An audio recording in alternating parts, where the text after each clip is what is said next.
Hello to all participants at the Accessible Canada Accessible World Conference. My name is Antonio Gambavari. I am a philosopher and a programmer, but most of all, I am a researcher, passionate for the study of AI technology supporting the creation of innovating learning environments. I would like to thank the support I have received from the Inclusive Design Research Center and the Data Fluencies Project at the School of Communication at Simon Fraser University. I have been part of the Baby Bliss Bot, contributing to exploration using AI technologies, in particular, the use of natural language processing tools and large language models, envisioning a chatbot infrastructure for the improvement of augmented and alternative communication devices. The title of my presentation is Baby Bliss Bot, Envisioning AAC Devices Powered by AI, Communication, Language Development, and Literacy. The agenda of this presentation includes three main topics. The first one includes a review of AAC devices, highlighting some key features and limitations. The second one includes a discussion about the Baby Bliss Bot as a language companion. And finally, I try to present some visions about how AAC devices could be powered by AI technologies. Let's start by presenting some key features about AAC devices. AAC devices encompass a wide range of tools, from printed boards, communication books, and electronic devices to more advanced tools and applications that can be used in tablets or mobile phones, featuring text-to-speech technologies, among other features. AAC devices offer numerous advantages for individuals who have difficulty with verbal communication. Some of these features include, for example, they provide the means for individuals with communication challenges to express themselves efficiently while empowering them to communicate independently, reducing then also reliance on others to interpret their needs and preferences. AAC devices also enable users to engage more fully in social interactions and participate in classroom activities, for example, interact with other peers or access academic content. A distinctive element of aspect of AAC devices is that they support a range of communication modalities. They could include speech, outputs, recognize gestures or sign language, present forms in present responses in written text, and other forms of modality. In our review of existing AAC technologies and consultation with AAC users, we have identified important limitations and areas for further improvement and exploration. One of them is customization. AAC devices can be customized to accommodate a number of individual preferences and communications styles. For example, users can personalize their devices with relevant vocabulary, symbols, images. Yet, some devices can be difficult to customize without the assistance of professional technical support. Another feature includes the auto-completion and recommendation. In addition to options for personalization of input methods, some devices include more advanced options providing auto-completion and recommendations at the word and the sentence level. However, some of these features are often based on alphabetical filters, and recommendations are restricted to frequency of use, and in many occasions, these features don't provide relevant recommendations specific to the context of a conversation. Another aspect is referred to as core vocabularies. This feature is often found in devices and encompasses the ability to include pre-existing vocabularies. These collections of words, images, or symbols, defined as core vocabularies, they contain words that are frequently used across different languages. According to some researchers, an average of 200 words make up 80% of what we say, and these seem to work well to some extent across different languages. Another major challenge could be referred as the language challenge. As we know, every language has unique expressions and styles regarding how things are said, because understanding those expressions depends on contextual and unique idiomatic aspects. One of the key issues with core vocabularies in the and in general with the limitation of having always a restricted set of words available in AAC devices is that in some cases users feel they are restricted to the options available and they are not able to express themselves exactly in the way they would like to. For example, the ability to use more specific words or expressions capable of indicating a particular mood, intention, or even a sense of humor. The the choice of words is certainly dependent on contextual factors, such as location, for example, I'm at home, I'm in a store, or as well with related to the person you're communicating with. Are you talking in a dialogue with a family member or are you talking to a stranger? Customization, auto-completion, and recommendations and the implementation of core vocabularies certainly represent major advances in AAC technology. However, we are convinced that with the current development in areas of artificial intelligence, they are opening new possibilities for language assistance and AAC technologies in general. The Baby Bliss Bot as a language companion. Let me review a few aspects about what is Bliss symbolics. Bliss is a pictorial symbol system. Bliss is also a full language, and it means that it includes verb tenses such as the past, present, or future tense. It has semantic structure distinguishing parts of the speech. We have, for example, we have nouns, verbs, adjectives, and many others.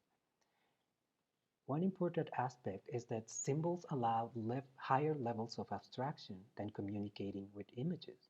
And that's the reason why one of the abilities of Bliss symbolics is that allows the creation of new meanings with using a very limited or relatively limited vocabulary. Inspired by these characteristics of Bliss symbolics, we have embarked on envisioning the Baby Bliss Bot as a language companion. I would like to introduce an observation from one of my favorite psychologists, Lev Vygotsky, that I think is closely related to the conceptual questions we have been asking in the Baby Bliss project. I will start the quote. What in general does it mean to be a means of thought or memory? Psychologists who so enjoy using these fuzzy expressions furnish us with no answer to these questions. End of quote. With this statement, Vygotsky is inviting us to examine what we actually mean when we talk about tools that claim to aid or support our memory, our communication practices, or more generally, our particular way of thinking and learning. Some of the challenging questions the Baby Bliss Bot has been looking into align with this idea. We could ask, for example, what does it mean to augment or provide alternative communication tools or methods? What does it mean to be a tool for language, for meaning making, literacy, or communication? How can we better conceptualize these challenges? And finally, what these recent developments in AI technologies can we leverage to improve current AAC technologies and devices? These are certainly difficult questions that demand not only taking into consideration the complex technical questions about rapidly changing AI technologies, but also many aspects related to what is involved when individuals develop and master a particular language. I believe that these conceptual and perhaps more fundamental aspects about literacy and learning need to be examined if we are aiming to understand how we can enhance and introduce innovation in AAC devices and technologies. AAC devices and AI technologies. Over the last years, or even months, we have seen tremendous discoveries in the world of AI research. in particular in the context of natural language processing and the generation of language. The term large language models, or LMM, is now becoming a buzzword, and, and some people even suggest that we are in an era driven by generative AI technologies. But what is a large language model? Why so much buzz and attention for LMMs? What they can do? We have heard that they can write essays, they can solve problems, they can even write code, create summaries, or even images, sounds, and much, much more.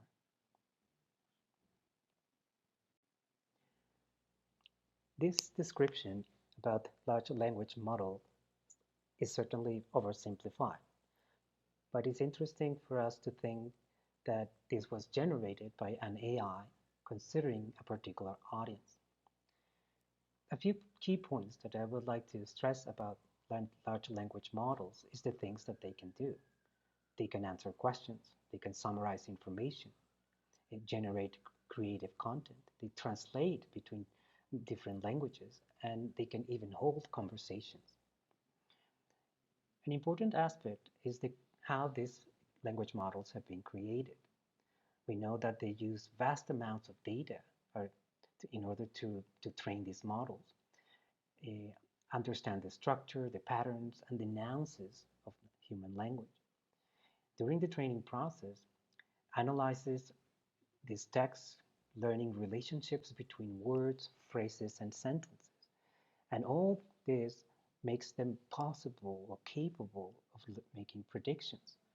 By learning how to predict the next word or the next sentence, they understand the context of a passage and generate coherent responses to our questions or queries. I would like to move now to a section called Envisioning AAC devices powered by large language models. In this section, I present a summary of current areas of exploration of large language models in the context of education, literacy, meaning making, and language development. Perhaps the most important idea that has emerged in this research is the idea of personalized learning. Envisioning that the system could recommend learning materials and provide alternative structures of a curriculum, for example. We talked about writing assistance, providing guidance or structuring essays, citing sources, refining arguments, and enhancing overall clarity and coherence of our writing. There is then a capability of content generation and summarization. Students and teachers could generate outlines, they could practice some questions and lesson plans, provide support in problem solving, generating study materials, or even organizing the knowledge of a particular class. Another group of important development and exploration in this area has to do with virtual experiments and simulations. Expecting, for example, that these models are capable of provide virtual experiments and simulations that resemble the physical world. Some of discussion has been introduced about the learning environment experiences by creating interactive or more immersive learning experiences with technologies like augmented reality or virtual reality. The other group of aspects that have been discussed in the research regarding large language models and literacy has to do with language learning and teaching. The ability of these models to provide grammar and vocabulary exercises that could enhance the language communication skills. And perhaps another aspect that is becoming very relevant is the idea of the multimodal learning in relation with the multimodal capacity of the large language models, which eventually could integrate multiple sensors and data sources, including text, images, audio, video. So LMMs could process and analyze multimodal data to obtain an understanding of student learning situations, their requirements, and their preferences, in particular in a specific context of use.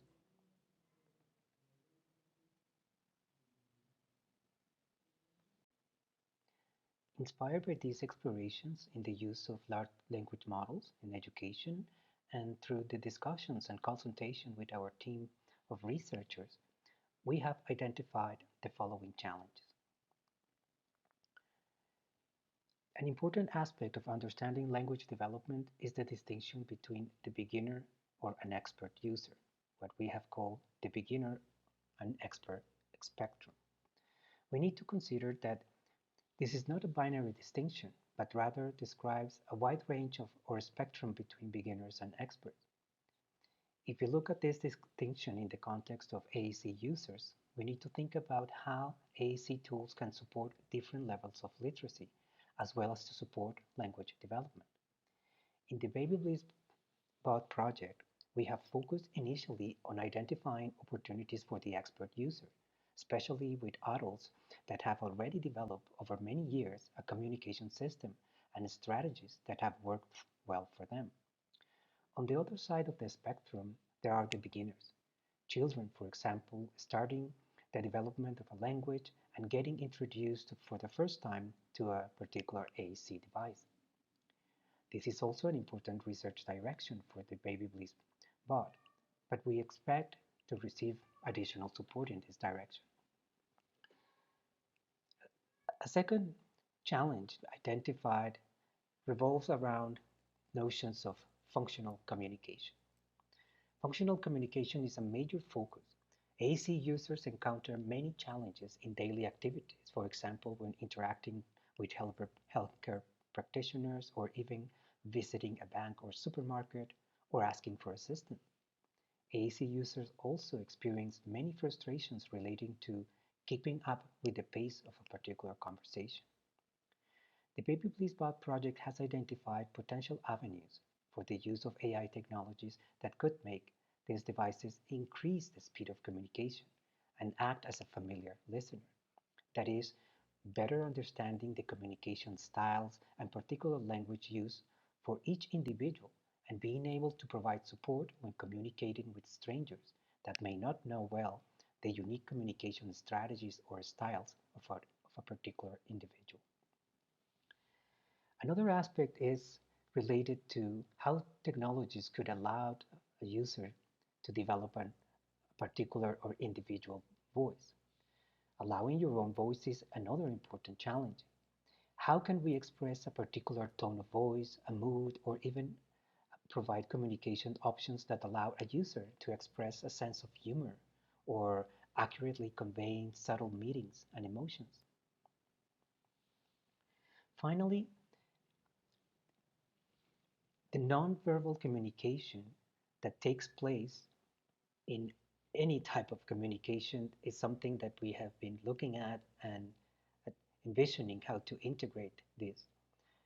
However, the lack of mechanisms and technology assisting in the interpretation of the whole range of body movements, from facial expressions, vocalizations, constitute indeed a major research gap. We are aware that some of the presenters at this conference have been creating tools for representing these possibilities, and we look forward to learning from them and finding avenues for future collaboration. The Baby Bliss bot then envisions a language system that is highly adaptable to each individual needs, preferences, styles, abilities, in an attempt to address significant challenges faced by existing AAC devices. As a language companion or assistant, the Baby Bliss bot envisions a technology that takes into the consideration multiple aspects of literacy, communication, and language development that can benefit everyone. Thank you for taking the time to look at this presentation. I look forward to continuing the conversation and collaboration with all of you.